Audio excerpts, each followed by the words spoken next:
ఉగాది శ్రవ్యపత్రిక 13వ సంచికలోనికి మీ అందరికీ ఇదే మా సాదర ఆహ్వానం. ఈ సంచికలో సూక్తులతో కూడినటువంటి ఒక మంచి మాట, అలాగే తెలుగు పద్యం, కొత్తగా పెళ్ళైన జంట దడుచుకునే మాసం ఆషాఢం, అది మదిగ మాసంతో కూడా కలిసి వచ్చిన ఆషాఢం. చిన్నపిల్లల కోసం వ్యాపారి రాసిన కవిత్వం ఒక కథ, అలాగే తెలుగు నేలపై జరుగుతున్నటువంటి పుష్కర సంరంభం గురించి, గోదావరి పుష్కరాల ప్రాముఖ్యం గురించి వివరణ, ఇల్లు కట్టి చూడు తరువాయి భాగం మీ అందరి కోసం. ఫ్రెండ్స్, మీ అందరి కోసం ఈ సంచికలో కొన్ని జీవితానికి సంబంధించిన ఇన్స్పిరేషనల్ కోట్స్. జీవితం అనేది పరుగు పందెం కాదు, కొంత దూరం పరిగెత్తగానే ముగిపోవడానికి, మరణించే వరకు సాగించే పయనమే జీవితం. ఇక్కడ గెలుపు ఓటములతో పని లేదు, మనం పాల్గొంటున్నామా లేదా అనేదే ముఖ్యం. తాళంతో పాటే తాళం చెవి కూడా తయారు చేయబడుతుంది. ఒకటి లేకుండా రెండోది ఎప్పుడూ తయారు కాబడదు. అలాగే పరిష్కారం లేకుండా ఒక సమస్యను భగవంతుడు సృష్టించే అవకాశమే లేదు. జీవితంలో ఎన్ని మైలురాళ్ళు ఉన్నా నిజంగా ఉండవలసినవి పెదవుపై చిరునవ్వు తెచ్చే ఆ కొన్ని క్షణాలు మాత్రమే. అనాలోచితంగా తొందరపడి ఏమీ చేయొద్దు. చిత్తశుద్ధి, ఓర్పు, పట్టుదల ఈ మూడు కార్యసిద్ధికి ఆవశ్యకాలు. కానీ ప్రేమ ఈ మూడింటికన్నా అత్యావశ్యకం. నిన్ను నువ్వే పొగుడుకోకు, అందరూ డబ్బా రాయడు అనుకుంటారు. నిన్ను నువ్వే కించపరుచుకోకు, అందరూ అదే నిజమని నమ్ముతారు. చివరిగా ఫాదర్స్ డే సందర్భంగా నాన్న గురించి చిన్న సూక్తి. ఓర్పుకు మారుపేరు, మార్పుకు మార్గదర్శి, నీతికి నిదర్శనం, మన ప్రగతికి సోపానం అయిన మన నాన్నలందరికీ పితృదినోత్సవ శుభాకాంక్షలు. విద్య నిగూఢగుప్తమగు విత్తము రూపము పౌరుషాళికిన్, విద్య యశస్సు భోగకరి, విద్య గురుండు విదేశ బంధుడున్, విద్య విశిష్ట దైవతము, విద్యకు సాటి ధనంబు లేదిలన్, విద్య నృపాల పూజితము, విద్య నిరుంగని వాడు మర్త్యుడే. ఈ పద్యంలో చదువు యొక్క గొప్పతనం చెప్తున్నారు. విద్య అనేది ఆపదలో మనల్ని ఆడుకునే మిత్రుడు, విదేశంలో మనకు మిత్రుడు, రాజుల చేత కూడా పూజించబడేది, అలాగే ఎవరు దోచుకోలేనటువంటి ధనం. విద్య లేనివాడు మట్టితో సమానం లేదా చనిపోయిన వాడితో సమానం అని ఈ పద్యం ద్వారా మనం తెలుసుకోవచ్చు.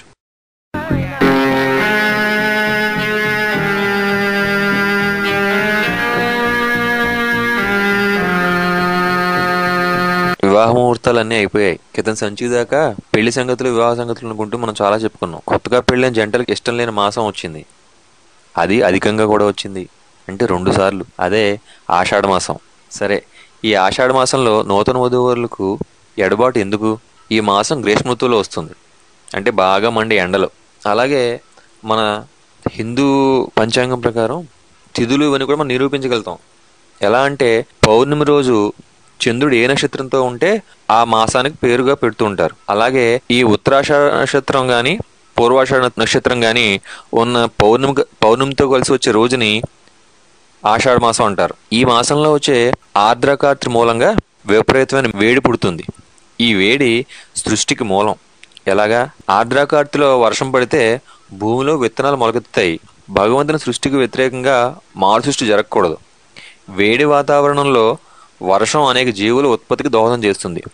భూమిపై కొత్త జీవుల జననానికి ఆస్కారం అవుతుంది.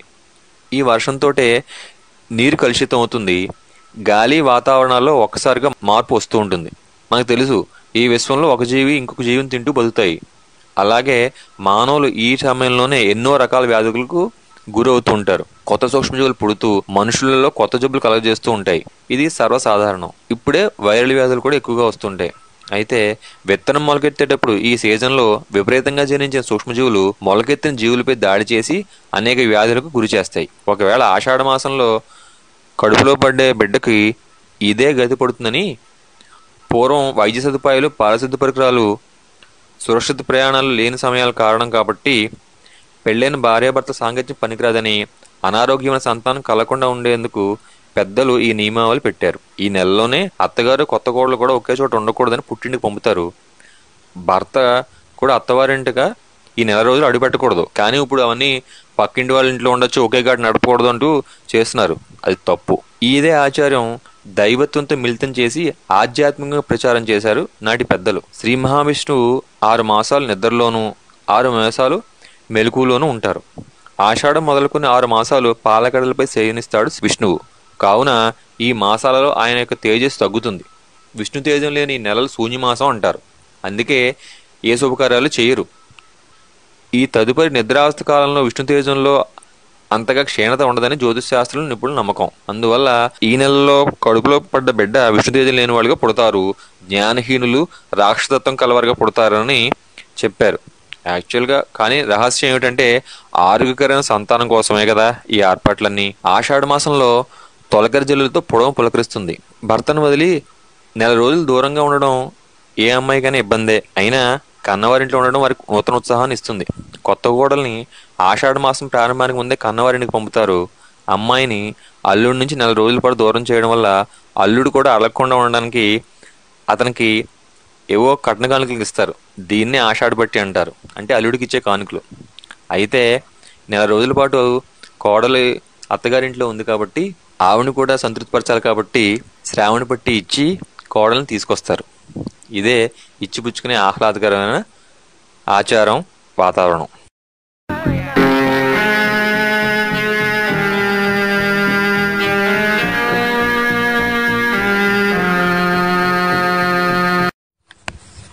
విజయనగరం సామ్రాజ్యంలోని ఒక ఊరిలో అక్కిశెట్టి అనే ఒక కోమటి ఉండేవాడట. అతను గుగ్గిళ్ళు చేసి అమ్ముతూ ఉండేవాడట. అతనికి తెనాలి రామకృష్ణుడు అన్ని పద్యాలు చెప్తాడు కదా, నేను కవిత్వం రాస్తే బాగుంటుంది అనే ఆలోచన వచ్చింది. రామకృష్ణుడి దగ్గరికి వెళ్ళి కవిత్వం రాయడానికి చిట్కాలు ఏమైనా చెప్పమని అడిగాడు. రామకృష్ణుడు, నీకు ఈ కవిత్వం రాయాలనే పిచ్చి ఎందుకు? అందరికీ కవిత్వం పట్టుపడదు, హాయిగా గుగ్గిళ్ళు అమ్ముకుంటూ బతుకు అని నచ్చజెప్పాడు. కానీ ఆ కోమటి కాదు కూడదు, మీరు నాకు చిట్కాలు చెప్పాల్సిందే అని పట్టుబట్టాడు. అప్పుడు రామకృష్ణుడు, సరే అయితే పున్నమి రాత్రి వెళ్ళి ఏదైనా మంచి తోటలో చెట్టు కింద కూర్చుని ఆలోచిస్తూ ఉండు, ఏదైనా స్ఫురించవచ్చు అని చెప్పి పంపించాడు. సరేనని ఆ అక్కిశెట్టి పున్నమి నాటి రాత్రి ఒక తోటలో కూర్చుని ఆలోచిస్తున్నాడట. అలా చంద్రుడిని చూస్తూ ఉంటే అతనికి ఏదో స్ఫురించింది. వెంటనే రాసుకున్నాడు. పున్నమి వెన్నెల కాసిగా అది చాలా బాగుంది అనిపించింది శెట్టికి. ఇంకా ఉత్సాహం వచ్చేసింది. ఒక పాదం వచ్చింది కదా అని ఆలోచిస్తూ ఉంటే ఒక కోయిల కుహు కుహు అని కూసింది. వెంటనే అతనికి ఇంకో పాదం స్ఫురించింది. పోనాపై కోయిల కూసగా చాలా బాగుంది అనుకున్నాడు. ఇంకా ఎంత ఆలోచించినా మూడో పాదం రాలేదు. అప్పటికే అర్ధరాత్రి అయిపోయింది. ఇంకా ఇవాళకి చాలని ఇంటికి వెళ్ళిపోయాడు. ఇంటికి వెళ్ళగానే చూస్తే ఎప్పుడో పొద్దున చేసిన గుగ్గిళ్ళు అన్నీ పాసిపోయాయి. ఆ దినం ఆదాయం కూడా పోయింది. అయినా అతనికి వెంటనే ఇంకో పాదం స్ఫురించింది. అంగట్లో గుగ్గిళ్ళు పాసెగా అది వ్రాసుకున్నాడు. నాలుగో పాదం ఎంత ఆలోచించినా రాలేదు. ఇంక రేపు చూసుకోవచ్చులే అని పడుకున్నాడు. పొద్దున లేచి ఎంత ప్రయత్నించినా నాలుగో పాదం రాలేదు. సరే అనుకొని రామకృష్ణ దగ్గరకు వెళ్ళి 3 పాదాలు వినిపించాడు. నాలుగో పాదం చెప్పమని బతిమాలాడు. పున్నమి వెన్నెల కాసెగా పొన్నపై కోయిల కూసెగా అంగట్లో గుగ్గిళ్ళు పాసెగా. రామకృష్ణుడు వెంటనే నాలుగో పాదం అక్కిశెట్టి ముండ మోసెగా, అంటే వ్యాపారం జరగక అక్కిశెట్టి నష్టపోయాడు అని దాని అర్థం. నేను చెప్పాను కదా, కవిత్వం అందరికీ రాదు అని, వెళ్ళి చక్కగా వ్యాపారం చేసుకో అని బుద్ధి చెప్పి పంపించేశాడు. అక్కిశెట్టి బుద్ధిగా వ్యాపారం చేసుకుంటూ బతికేశాడు. పుష్కర కాలం అంటే 12 సంవత్సరాలు. 12 ఎందుకంటే భారతీయ జ్యోతిష్య శాస్త్రం అనుసరించి గోచార రీత్యా బృహస్పతి మేషం నుండి మీనం రాశి వరకు 12 రాసుల్లోనూ ఒక్కొక్క సంవత్సరం చొప్పున సంచరించే కాలం. అలా బృహస్పతి తను ఉన్న రాశి నుండి తరువాత రాశికి వెళ్లే సమయంలో భారతదేశంలోని ముఖ్యమైన 12 నదులకు పుష్కరాలు సంభవిస్తాయి. ఈ పుష్కర సమయంలో 12 రోజులుగా గుర్తించి నిర్ణయిస్తారు. ఇవి మొదటి 12 రోజులు ఆది పుష్కరమని, చివరి 12 రోజులు అంత్య పుష్కరమని వ్యవహరిస్తారు. బృహస్పతి మేషరాశిలో ప్రవేశించినప్పుడు గంగానదికి పుష్కరాలు వస్తాయి. వృషభ రాశిలో ప్రవేశించినప్పుడు నర్మదా నదికి పుష్కరాలు వస్తాయి.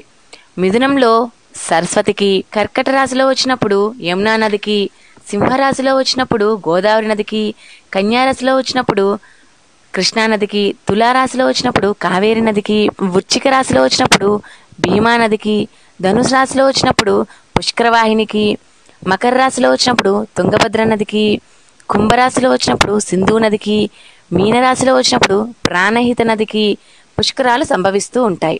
పుష్కర జననం. పవిత్రమైన నదుల్లో మానవులు స్నానం చేసే వారి పాపాలను పోగొట్టుకుంటూ ఉంటారు. నదులు ఆ పాపాలను స్వీకరించి అపవిత్రులవుతున్నారు. మానవుల వల్ల ఆ అపవిత్రులైన ఆ నదులు పాపాలు భరించలేక బాధపడుతుంటే పుష్కరుడు అనే మహానుభావుడు బ్రహ్మ గురించి తపస్సు చేసి బ్రహ్మదేవుని అనుగ్రహం పొంది తనను ఒక పవిత్ర క్షేత్రంగా మార్చమని కోరుతాడు. ఈ విధంగా పుష్కరుడు పుష్కర తీర్థంగా మారి స్వర్గలోకమున మందాకిని నది యందు అంతర్భూతమై ఉన్నాడు. పుష్కరుని చరిత్ర. పూర్వం తుందిలుడు అనే ధర్మాత్ముడు ధర్మబద్ధమైన జీవితం గడుపుతూ ఈశ్వరుని గురించి తపస్సు చేశాడు. ఈశ్వరుని ప్రత్యక్షం చేసుకున్నాడు. ఈశ్వరుడు తందిలునితో ఏ వరం కావాలో కోరుకోమని అడిగాడు. తందిలుడు ఈశ్వరునితో తనకు శాశ్వతంగా ఈశ్వరులో స్థానం కావాలని కోరుకున్నాడు. ఈశ్వరుడు సంతోషించి తన అష్టమూర్తులలో ఒకటైన జలమూర్తిలో అతనికి శాశ్వతంగా స్థానం ఇచ్చాడు. అందువలన అతడు 3.5 కోట్ల పుణ్యతీర్థాలకు అధికారి అయ్యాడు. ఇలా సకల జీవరాశిని పోషించగలిగే శక్తి అతనికి లభించింది. పోషించే శక్తి సంస్కృతంలో పుష్కరం అంటారు. అలా తందిలుడు పుష్కరుడయ్యాడు. బ్రహ్మదేవుడికి సృష్టి చేయవలసిన అవసరం ఏర్పడినప్పుడు జలంతో అవసరం ఏర్పడి జలం కోసం ఈశ్వరుని గురించి తపస్సాచరించాడు. ఈశ్వరుని ప్రత్యక్షం చేసుకుని జల సామ్రాజ్యానికి చక్రవర్తి అయిన పుష్కరుని తనకు ఇవ్వవలసిందని కోరుకున్నాడు. ఈశ్వరుడు అందుకు అంగీకారం తెలపగానే పుష్కరుడు బ్రహ్మదేవుని కమండంలోనికి ప్రవేశించాడు.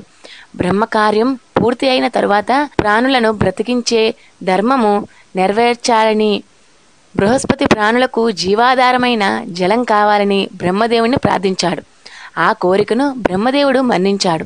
కానీ పుష్కరుడు తాను బ్రహ్మదేవుణ్ణి వదిలి వెళ్ళలేనని చెప్పాడు. అప్పుడు బృహస్పతి, బ్రహ్మ, పుష్కరులు కలిసి ఒక ఒప్పందం కుదుర్చుకున్నారు. ఆ ఒప్పందం ప్రకారం గ్రహ రూపంలో ఉన్న బృహస్పతి మేషం మొదలు 12 రాశుల్లో ప్రవేశించినప్పుడు 12 రోజులు మిగిలిన సంవత్సరం అంతా మధ్యాహ్న సమయంలో 2 ముహూర్తాల సమయం పుష్కరుడు బృహస్పతిలో ఉండాలని నిర్ణయించారు.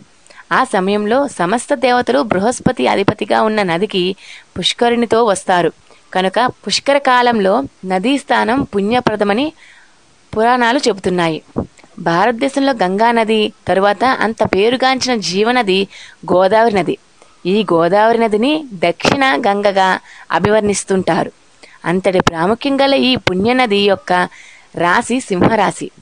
ప్రతి 12 సంవత్సరాలకు ఒకసారి యమునా నది పుష్కరాలు, తరువాత గోదావరి పుష్కరాలు వస్తాయి. ఈ సమయంలో పుణ్యనగరి రాజమండ్రికి దేశ విదేశాల నుండి భక్తజనం పోటెత్తుతుంది. లక్షలాది భక్తులు గోదావరి నది స్నానం కోసం రాజమండ్రి వస్తారు. ఈ సమయం రాజమండ్రి నగరం ప్రత్యేక శోభతో విరాజిల్లుతుంది. గోదావరి పుష్కరాలు స్వతంత్రానంతరం 1956 సంవత్సరంలో మొదటిసారిగా జరిగాయి. అప్పుడే 24 రోజుల పాటు చేశారు. అధికారులు మే 3 నుంచి 14 వరకు నిర్ణయించి జరిపారు. తరువాత పండితులు మే 22 నుంచి జూన్ 2 వరకు చేశారు. కాబట్టి 24 రోజులుగా జరిగింది. అప్పట్లో 1967 సంవత్సరంలో మళ్ళీ పుష్కరాలు జరిపారు. అప్పుడు సెప్టెంబర్ 14 నుంచి 24 తారీఖు వరకు జరిపారు. మళ్ళీ 1979 సంవత్సరంలో ఆగస్టు 29 నుండి సెప్టెంబర్ 9 వరకు జరిపారు. ఈ పుష్కర సమయంలోనే తిరుపతి దేవస్థానం వారు ఆధ్యాత్మిక కేంద్రాలను ప్రచురించి పంపిణీ చేయడం మొదలుపెట్టారు. 1991 సంవత్సరంలో ఆగస్టు 14 నుండి 25 వరకు జరిపారు. ఈసారి తిరుపతి దేవస్థానం వారు లడ్డూలు కూడా భక్తులకు అందించారు. మళ్ళీ 2003లో జూలై 30 తారీఖు నుండి ఆగస్టు 10 వరకు జరిపారు. ఈ సమయంలో మీడియా సెంటర్ల ద్వారా పుష్కరాల గురించి సమాచారం చేరవేశారు. ఇప్పుడు 2015 సంవత్సరంలో జూలై 14వ తేదీ నుండి 25వ తారీఖు వరకు పుష్కరాలు జరపడానికి నిర్ణయించారు. దీనికి అందరూ పాల్గొని తరించవలసిందిగా మా ప్రార్థన. సో బడ్జెట్ అనగానే మనకి ఆలోచించాల్సింది ఏంటంటే జాబ్, నీకు ఎంత శాలరీ వస్తుంది అనేది ఆలోచించుకోవాలి. ఇంటి లోన్కి ఎంతవరకు వెళ్ళచ్చు అంటే ఎగ్జాంపుల్ తీసుకున్నట్టయితే మనకి బడ్జెట్ అనుకోగానే ఒకవేళ మనకి అన్నీ దొరికే ఏరియాలో మంచి ఏరియాలో ఇల్లు తీసుకోవాలనుకుంటే కనుక ఎంత పెట్టచ్చు మనం అది ఆలోచించుకోవాలి ఫస్ట్. అది 15 లక్షల 30 లక్షల ఎంత ఇల్లు తీసుకున్నాం అనేది ముఖ్యం కాదు. ఎప్పుడైనా సరే మనం ఉండటానికి మంచి ఇల్లు ఉందా లేదా అనేది ముఖ్యం.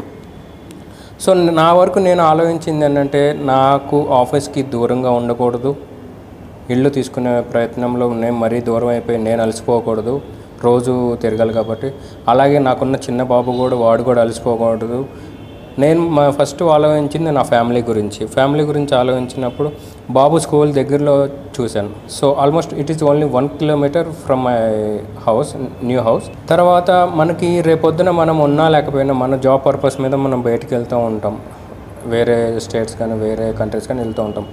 పొద్దున్న లేచినప్పటి నుంచి అది ఎంతవరకు ఫీజిబిలిటీ ఉంటుంది, ఎంత సెక్యూరిటీ ఉంటుంది, మనం అనుకున్న బడ్జెట్లో ఈ అన్నీ ఉంటావా, దొరుకుతావా లేదా అని చెప్పేసి మనకు తెలుసుకోవాలి. కొన్ని ఏరియాల్లో రేటు తక్కువ పెడితే మంచి ఇల్లు రాకపోవచ్చు. అలాగని ఎక్కువ రేటు ఉన్న ఏరియాలో మంచి ఇల్లు తీసుకుందామని మనము అనుకుంటే మన స్తోమత సరిపోవచ్చు. కానీ అన్నీ ఆలోచించుకోవాలి ఒక మనిషిగా మనం. ఎందుకంటే సొంత ఇంటి కళ అనేది మళ్ళీ మనం చేసుకునే కళ కాదు, అది ఒక్కసారే చేసుకోగలం. స్తోమత బట్టి మళ్ళీ నెక్స్ట్ తీసుకోవాలనుకుంటే రెండవది కూడా ప్రయత్నం చేయకూడదని మాత్రం అలాంటిది ఏం లేదు. కానీ ఏదైనా చేసేటప్పుడు డబ్బులు అనేది చూసుకోవాలి కాబట్టి ఫైనాన్షియల్గా చూసుకోవాలి. ప్లస్ దీంట్లో బడ్జెట్ అనుకున్నప్పుడు ఎంత ఇల్లు తీసుకోవాలనుకునేది చూడాలి. ఇప్పుడు ఈ రోజుల్లో చూసినట్టయితే ప్రతి దగ్గర ఇండిపెండెంట్ హౌస్ తీసుకోవాలనుకుంటే స్క్వేర్ యార్డ్స్లో రేట్ ఉంటుంది. తర్వాత అపార్ట్మెంట్లో తీసుకోవాలనుకుంటే స్క్వేర్ ఫీట్ ఉంటుంది. అలాగా మీకు ఎంత స్క్వేర్ ఫీట్లో తీసుకోవాలనుకుంటున్నారు ఇల్లు, ఎంత స్క్వేర్ యార్డ్లో తీసుకుందాం అనుకుంటున్నారు ఇల్లు అనేది ఆలోచించుకోవాలి. ఎంతమంది ఫ్యామిలీ ఉంటున్నారు, రేపొద్దున ఎంతమంది ఫ్యామిలీ పెరుగుతారు, ఒక్కసారి ఇల్లు తీసుకున్న తర్వాత ఆలోచించిన దానికంటే ముందు ఇవన్నీ ఆలోచించుకోవాలి. మన మైండ్లో ఎంతవరకు మనం పెట్టుకోగలం, అంతవరకు మన సేవింగ్స్ ఎంతవరకు ఉన్నాయి, ఆ సేవింగ్లో ఎంతవరకు మనము ఇంటికి ఉపయోగించుకోవచ్చు. తర్వాత మనకి అనుకోకున్న సందర్భంలో ఏమన్నా అనుకోని ఖర్చులు వస్తే మనం తట్టుకోగలమా లేదా, ఈ పాయింట్స్ అన్నీ బడ్జెట్ ప్లానింగ్లో కంపల్సరీగా మనం చేసుకోవాల్సిన మెయిన్ పాయింట్ అది. సెకండ్ ఫేజ్ వచ్చినప్పుడు ఈ స్టేజ్లో ఏంటంటే మనకి బడ్జెట్ అనుకున్నాము, ఇల్లు తీసుకోవాలి, అది ఇండిపెండెంట్ హౌసా లేకపోతే ఫ్లాట్ తీసుకోవాలా. ఇండిపెండెంట్ హౌస్కి ఉన్న మీకు అడ్వాంటేజెస్ ఏమిటి అంటే, ఎప్పటికైనా సరే ఆ స్థలం దాంట్లో మీరే ఉంటారు, మీరే ఓనర్స్. ఆ స్థలంలో రేపొద్దున మనం మళ్ళీ రీకన్స్ట్రక్షన్ చేసుకోవాలనుకున్నా, లేకపోతే house moulding or we can do anything with our own property. ఇదొక అడ్వాంటేజ్ ఉంది. అలాగే మన ఇండిపెండెంట్ హౌస్కి ఉన్న కొన్ని డిసడ్వాంటేజెస్ అంటే కంప్లీట్గా డిసడ్వాంటేజెస్ అని నేను అనుకోను. కానీ ఒక రకంగా మన ఫ్యామిలీ సెక్యూర్ అనుకున్నప్పుడు ఆలోచించినప్పుడు, ఒకవేళ మనం ఒక వారం పాటు బయటికి వెళ్ళాలి అని అనుకుంటే ఇండిపెండెంట్ హౌస్కి సెక్యూర్ అనేది చాలా తక్కువ కంపేర్ టు ఒక అపార్ట్మెంట్లో ఫ్లాట్కి ఉన్నంత సెక్యూరిటీ అయితే ఇండిపెండెంట్ హౌస్ ఉండదు. ఇది నా అభిప్రాయం మాత్రమే. అదే ఇండిపెండెంట్ ఫ్లాట్ వెళ్ళినట్టు అయితే దాంట్లో ఏంటంటే బిల్డర్ చెప్పిన మెజర్మెంట్ ఒకటి ఉంటుంది, యాక్చువల్ మెజర్మెంట్ ఒకటి ఉంటుంది. For example builder 1100 square feets అని చెప్తే కనుక మనకి రేటు మనం ఏమని ఆలోచిస్తాం, 1100 ఇంటూ వాడు చెప్పింది 1700 అని చెప్పేసి మనం క్యాలిక్యులేట్ చేస్తాం. ఇక్కడ మనం చూసుకోవాల్సింది ఏంటంటే 1100కి 1100 కంప్లీట్గా రాదు. ఏదన్నా బిల్డింగ్ అపార్ట్మెంట్లో కామన్ ఏరియాస్ ఉంటాయి. Common areas includes lift area, staircase and balconies and either verandas, ఇవన్నీ కూడా కవర్ అయి ఉంటాయి. మెయిన్ కార్ పార్కింగ్ కూడా దీంట్లో కావాల్సి ఉంటుంది. సో ఇవన్నీ మీరు చూసుకోవాల్సిన బేసిక్ పాయింట్స్ అనమాట. సొంత ఇంటి మనం ఫ్లాట్ తీసుకోవాలనుకుంటే కనుక వాడు 1100 చెప్తే దాంట్లో 30% of land area will be covered under this. 30% cover మీ దాంట్లో కవర్ అవుతుంది. సో రిమైనింగ్ వాటికి మీకు ఎంత రేటు పడుతున్నది అని అది ఆలోచించుకోండి. ఇదొకటి ఫస్ట్ పాయింట్, ఇదొకటి ఆలోచించుకోవాలి. సెకండ్ పాయింట్ ఇంకోటి ఏంటంటే